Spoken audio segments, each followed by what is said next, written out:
The Flores twins, Margarito Flores Jr., who was called Jay, and his twin brother Pedro, who was called Pete, or Twin, met an associate of their father, who became their cocaine connect in 2001 or 2002. Guadalupe, or Lupe Ledesma, worked for El Chapo, but the twins didn't know it. They would find out in 2005, when they met El Chapo, face to face. They knew they were meeting with a killer, psychopath, and drug lord, but probably didn't know that he was a sexual deviant like R. Kelly, pause, no Diddy. Before we talk about the Flores twins' first meeting with El Chapo, we'll reveal the statements of a confidential witness, who explained that El Chapo was both a narcotics trafficker and a sex trafficker, no Diddy. The Flores twins' 5-year run as drug dealers in Chicago ended in 2003. Their big homie, Latin King Chief, Rudy Rangel Jr., better known as Kato, was murdered in June 2003. A 5-star Universal Elite unknown vice lord named Martiz Nunnery organized the hit. According to court records, Martiz Nunnery told the leader of a renegade faction of Four Corner hustlers, Labar Broman Span, that the Flores twins put money on Kato's head because he stole millions of dollars worth of cocaine from them. Broman got one of his guys to kill Kato. A couple of months later, in the summer of 2003, Saul Rodriguez, a gang member from La Raza, and his squad of drug dealer killers and kidnappers, known as the Wrecking Crew, who were protected by a crooked cop named Glenn Llewellyn, kidnapped Pedro Flores. After Jay paid his twins ransom of $1.5 million worth of cocaine, Pedro was released. A few weeks after the kidnapping, the twins took a lavish trip to Las Vegas in September 2003 to watch the Oscar de la Hoya vs. Shane Mosley title fight with Kato's widow, Valerie Gaitan, Saul Rodriguez, and other so-called friends. Instead of retaliating against Saul Rodriguez with violence, the Flores twins acted like they didn't know that their homie had betrayed them, but they knew it, and that it was time to flee from Chicago to Mexico, because the blocks were hot, and the feds were on their heels. The twins' drug operations in the United States continued to grow from 2003 through 2004, but things started to go left with their drug connect, Lupe Ledesma, after Saul Rodriguez kidnapped 2 of the twins' couriers and stole 400 kilos of cocaine from them. The dispute with Lupe Ledesma would lead to the twins meeting his boss, El Chapo. We'll discuss their first meeting, another meeting where the twins brought El Chapo a gag gift in a Viagra box, no Diddy, and tell more stories about kidnappings. But before we do, please smash that like button, subscribe, and listen to the sick sexual shit that El Chapo was into, no Diddy. According to a now unsealed motion by prosecutors to limit the scope of the cross-examination of cooperating witness 1, the government seeks to preclude cross-examination regarding one cooperating witness's sexual activities with minors. Specifically, CW1 lived with the defendant from approximately 2007 to 2008, during which time both he and the defendant engaged in sexual acts with girls under the age of 18. CW1 will generally testify about drug trafficking activities and related crimes, such as murder conspiracies, that he undertook while working with the defendant from approximately 2007 to 2014. The defense should be precluded from eliciting evidence or pursuing cross-examination of the witness about this sexual activity, because it is not probative of CW1's truthfulness pursuant to Rule 608, and because any slight probative value is outweighed by the danger of unfair prejudice and confusion of the issues, pursuant to Rules 403 and 611. Specifically, CW1 has indicated that an associate of the defendant known as Comadre Maria would regularly send photographs of girls as young as 13 years old to the defendant. For approximately $5,000, the defendant or one of his associates could have the girl of his choice brought to one of the defendant's ranches for sexual intercourse. CW1 availed himself of this service on 3 to 4 occasions with girls as young as 15 years old, and he witnessed the defendant do the same on multiple occasions, with girls as young as 13 years old. Additionally, CW1 assisted the defendant in drugging the girls with whom the defendant intended to have sex, by placing a powdery substance into their drinks at the defendant's direction. CW1 did not drug his own sexual partners. CW1 recalls that the defendant called the youngest of the girls his vitamins, because he believed that sexual activity with young girls gave him life. We'll go back. When you're in Mexico in 2004, did there come a time that you and Lupe Ledesma had some sort of issue with one another? Yes. What was that? Well, in December 2004, 2 of my workers were kidnapped, and I was robbed for 400 kilos of cocaine. So, I reached out to him and told him that my stash houses had been compromised, and I couldn't receive any more cocaine. You say you reached out to him, who are you talking about? Lupe. What was Lupe's response? His response was that there is no way I could stop the shipments, and that if I didn't receive it, that I was going to have a problem, and I took that as a threat. So, what happened? So, I received the next shipment of cocaine, which was like another 200 to 300 kilos, and since I didn't have nowhere to put the cocaine, I tried to distribute as many as I could, and whatever I had left, I left it at one of my friend's house, which resulted in those last 110 kilos also being stolen. What did you do at that point? I was upset, and I told him I couldn't receive any more cocaine. You told who you couldn't receive any more cocaine? Lupe. What was Lupe's response? He was not happy. And then he requested that I turn over all of my warehouses and my workers, essentially my whole business. What did you tell him? There's no way I could do that. We had a disagreement. Did he tell you he had a conversation about this lost kilos and this debt with anyone else? Yes. Who did he? What did he say? He said he had gone up to the mountains, and that, the man, said whoever owes is going to pay. You said, the man? Yeah. Did he identify the man at that point? No. But you later learned who that was, correct? Yes. Who? Chapo. So you tell Lupe, I'm not turning over my warehouses. What happens next? So I begin. I continue to pay off my debt and try to square out our business that we had pending, and then he summoned me to a meeting in Zacatecas and told me, if you want to fix things, and he wanted to get back to business. What happened at that meeting? Well, I drove to Zacatecas with my wife and my worker, Ashley. That day, I got this bad feeling, and I asked my brother to meet me at the spot where Lupe was at, and there's going to be no phone service, so he picked up my wife and worker. So when I arrived, my brother was waiting for me, and he took my wife and my worker. And I seen Lupe and his son, and they greeted me, and I went inside the house to speak with them. Where did your brother and your wife and your worker go? He took them home. So, you're in the house with Lupe? Yeah. And some other people, and what happens? It's about maybe 10 minutes into our conversation, he has a bunch of men there with him, and I hear a loud bang, like a flash bang or something, and I see about 25 armed men coming through the back of the house, and yelling federal police, everyone down, which surprised me. And they came straight at me, and began to beat me with their rifles, put me on my knees, stripped me to my underwear, and handcuffed me, and began to blindfold me, which I thought at that moment, we're all being arrested because he kept telling me, you're going back to the US. Where did they take you? That day, they took me to somewhere like in the mountains. And how did you know that they were taking you there? They put me in the back of the truck. I felt. They put me in the back of the truck. I felt how bumpy it was. They went off-road to the mountains, and they had me just sit out there till about 4 in the morning, and they put me back in the truck, and drove me to some kind of a little room. Like a jail cell, with, a bed in it, and metal doors. Did they take off your blindfold? No, they never took off my blindfold. How long were you there in the jail? They handcuffed me, and bandaged my feet.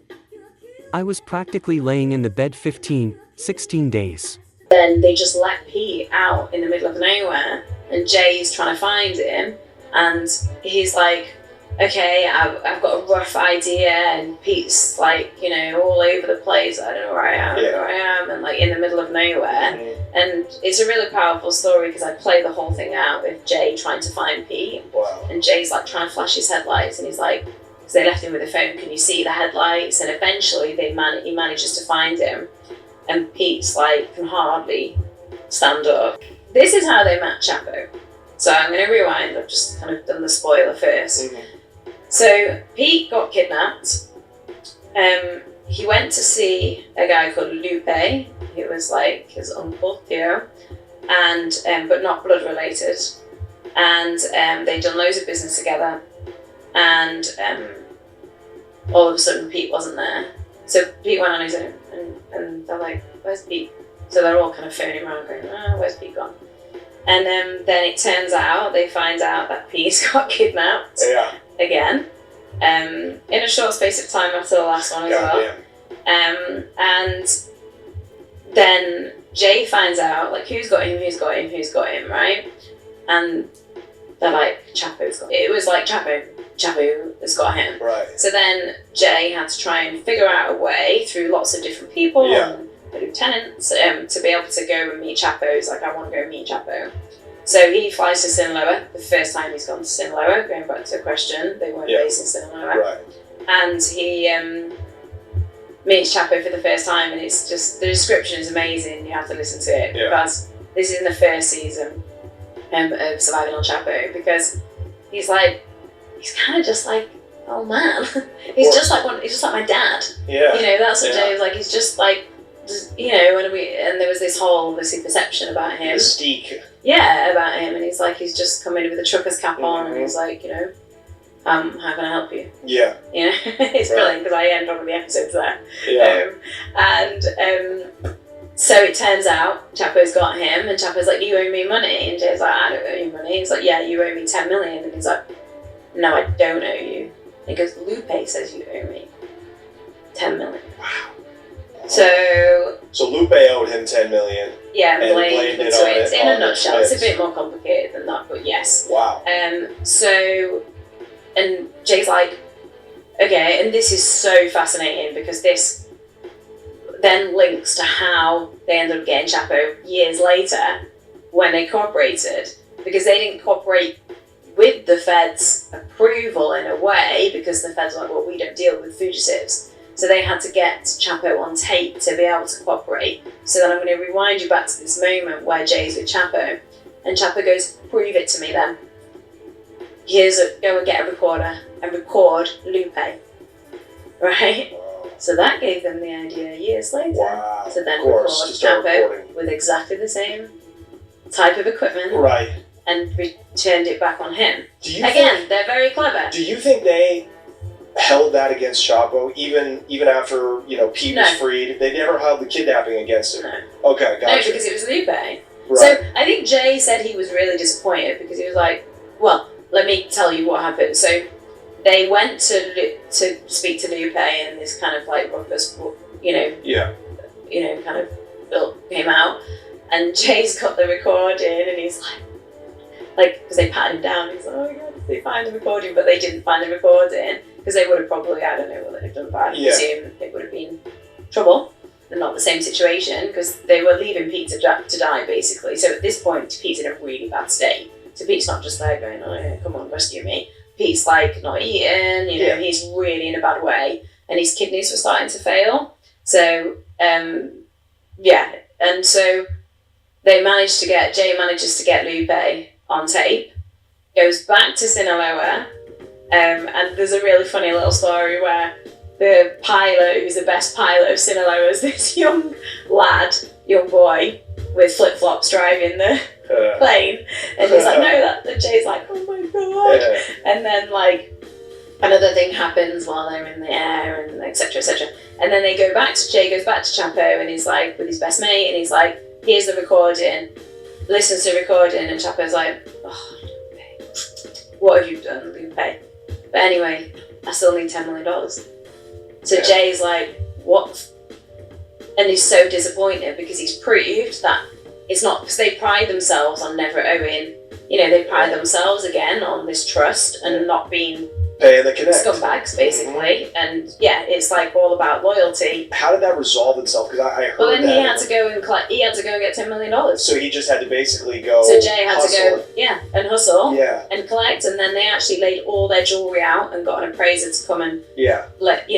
so that they sold all their jewelry, including the wedding rings Whoa. of both the wives, Pete and Jay, Yeah. and to get the money. Right. Even before they got Pete, Chapper's like, oh, okay, well, I want you to come away with me, and Jay's like, with all due respect, sir, that's fine, but I want to get my brother back. Yeah. And then Chapo does say, my brother got killed. Right. And he says no amount of money is worth losing your brother. no amount of money is worth losing your That's brother. what Chapo That's to Jay. Yeah. Even though Chapo knows that it's not Jay that owes the money. Yeah. But, Chapo doesn't care, I suppose, because he wants his $10 million. A couple of weeks after Pedro's release in January 2005, El Chapo wanted to meet his former hostage face-to-face. On his way to the first business meeting with Chapo, Pedro said he passed by a man who was naked and chained to a pole, presumably as a torture for somehow crossing Chapo. Pedro was dressed like a gringo in jean shorts, and he recalled Chapo greeting him with a burn, asking why he couldn't afford the rest of his pants. Remember Pedro's jean shorts, because a pair of jean shorts will appear again in our story. At their meeting, the Flores twins were introduced to most of El Chapo's top lieutenants, and Chapo offered to sell the twins drugs at the same price that all of his top lieutenants paid. Pedro's second meeting with Chapo was in the summer of 2005. After 398 kilos of cocaine were seized in Bloomington, Illinois, by the DEA, Chapo wanted to see proof. Pedro was able to show his boss the criminal complaints against the men charged as a result of the seizure. Satisfied, El Chapo told Pedro that it wasn't his fault and he didn't need to reimburse Chapo for the lost product. Let's flash forward now to the end of that year, December 2005. What happened then? My father was kidnapped. How did you attempt to resolve this kidnap? I went to see Chapo. What conversation did you and he have about this kidnap? I explained to him that I believe that Lupe Ledesma was behind this kidnapping. Why did you think that? Because the kidnappers were asking for $6.6 million or something like that. What about the amount the kidnappers were asking you caused you to think that this was Lupe Ledesma? Lupe Ledesma owed $10 million to Chapo. And after me paying off that $4 million debt, I figured he owed around $6 million. It was weird, just the 6.6, it sounded weird to me. So, where did you see Chapo this third time? The mountain. Did you bring him a present? Yes. What did you bring him? A pair of jean shorts, in a Viagra box. You said a Viagra box? Yes, a box. It looked like a Viagra box. What was his reaction? He laughed. Chapo laughed at the jean shorts in a Viagra box, but Lupe Ledesma wouldn't find shit funny about what happened next. Chapo ordered a hitman named Pocos Pelas to meet with Pedro. Pedro was instructed to provide the hitman with a couple of dozen guns, vehicles, police uniforms, and badges. Pocos Pelas, and a team of between 20 to 25 men, kidnapped Lupe Ledesma. Chapo then demanded that Lupe Ledesma's sons give him all of their cash, drugs, and sign over the deeds to their family's properties, in order to pay back the $6 million debt. After decades of reaping the benefits from their father's life of crime, Lupe Ledesma's sons finally said enough is enough. They were going to act like civilians, and decided to go to the police. As a result, Lupe Ledesma and his sons were murdered. Luckily, Pedro's father was located and released, but the Flores twins were not out of trouble. Shit was deep, and only getting deeper. After the murder of Kato in June 2003, the twins got ran out of Chicago, when they were just 22 years old. The Flores twins lived as fugitives in exile, from the end of 2003 until their arrest in 2008.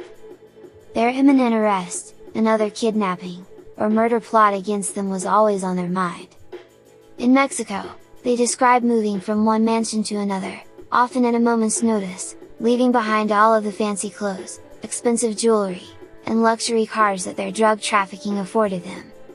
Stay tuned for future videos, as we conclude our Killing King Kato series, by exposing the biggest snitch in Chicago gang history, who testified against Bro Man at the Four Corner Hustlers RICO trial, and we detail the Flores twins' final few years in Mexico.